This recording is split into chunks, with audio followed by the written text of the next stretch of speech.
ಕೋಟಿ ಕೋಟಿ ಜನರ ಹೃದಯ ಗೆದ್ದಾಕೆಗೆ ಹೃದಯಾಘಾತ ಆಯಿತು. ಮಹಾರಾಜ ಮೈದಾನದಲ್ಲಿ ಸಾರ್ವಜನಿಕ ದರ್ಶನಕ್ಕೆ ಈಗ ವ್ಯವಸ್ಥೆಯನ್ನ ಮಾಡಲಾಗಿದೆ. ಅಂತಿಮ ವಿಧಿವಿಧಾನಕ್ಕೂ ಮುನ್ನವೇ ಸಾರ್ವಜನಿಕ ದರ್ಶನಕ್ಕೆ ವ್ಯವಸ್ಥೆಯನ್ನ ಕಲ್ಪಿಸಲಾಗಿದೆ. ಭದ್ರತೆ ಹಾಗೂ ಜನಸಂದಣಿಯನ್ನ ನಿಯಂತ್ರಣ ಮಾಡೋದಕ್ಕೆ ಪೊಲೀಸರು ಕೂಡ ಭದ್ರತೆಯನ್ನ ಬಿಗಿಗೊಳಿಸಿದ್ದಾರೆ.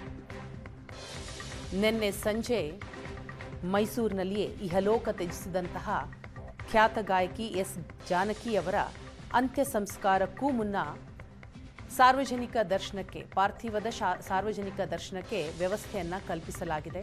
ಅದು ಮೈಸೂರಿನ ಮಹಾರಾಜ ಕಾಲೇಜು ಮೈದಾನದಲ್ಲಿ.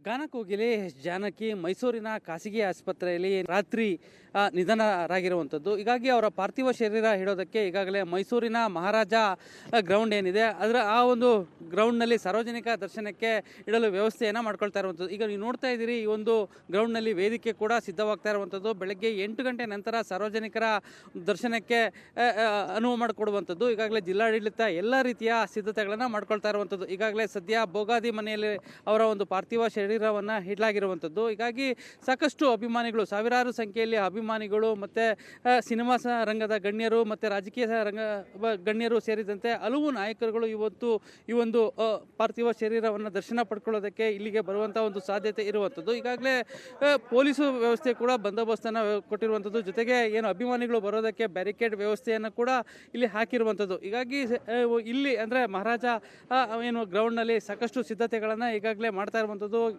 ಇಲ್ಲಿ ಅವರ ಒಂದು ಪಾರ್ಥಿವ ಶರೀರವನ್ನು ಇಡೋದಕ್ಕೆ ವೇದಿಕೆ ಕೂಡ ಸಿದ್ಧತೆಯನ್ನು ಮಾಡ್ತಾ ಇರುವಂಥದ್ದು. ಹೀಗಾಗಿ ಬೆಳಗ್ಗೆ 7:30ಯಿಂದ 8 ಗಂಟೆಗೆ ಅಷ್ಟು ಒಳಗಡೆ ಅವರ ಒಂದು ಎಸ್ ಜಾನಕಿ ಅವರ ಒಂದು ಪಾರ್ಥಿವ ಶರೀರ ಇಲ್ಲಿಗೆ ತರಲಾಗುತ್ತೆ. ತಂದ ನಂತರ ಸಾರ್ವಜನಿಕರಿಗೆ ದರ್ಶನಕ್ಕೆ ವ್ಯವಸ್ಥೆಯನ್ನು ಮಾಡಿಕೊಳ್ಳಲಾಗುವಂಥದ್ದು. ಸಂಜೆ 4:15ವರೆಗೂ ಇಲ್ಲಿ ಅವರ ಒಂದು ಪಾರ್ಥಿವ ಶರೀರವನ್ನು ಇಡಲಾಗುತ್ತೆ. ನಂತರ ಅವರ ಏನು ಫಾರ್ಮ್ ಹೌಸ್ನಲ್ಲಿ ಅಂದರೆ HD ಕೋಟೆ ಬಳಿ ಇರುವಂಥ ಕಣಕನ ಹುಂಡಿಯಲ್ಲಿ ಏನೋ ಅವರ ಒಂದು ಅಂತ್ಯ ಸಂಸ್ಕಾರವನ್ನು ಮಾಡೋದಕ್ಕೆ ಈಗಾಗಲೇ ಕುಟುಂಬಸ್ಥರು ನಿರ್ಧಾರ ಮಾಡಿರುವಂಥದ್ದು. ಕ್ಯಾಮ್ರಾ ಪರ್ಸನ್ ದೀಪಕ್ ಜೊತೆ ನಂದೀಶ್ ಮಲೆನಹಳ್ಳಿ, ಏಷ್ಯಾನೆಟ್ ಸುವರ್ಣ ನ್ಯೂಸ್, ಮೈಸೂರು.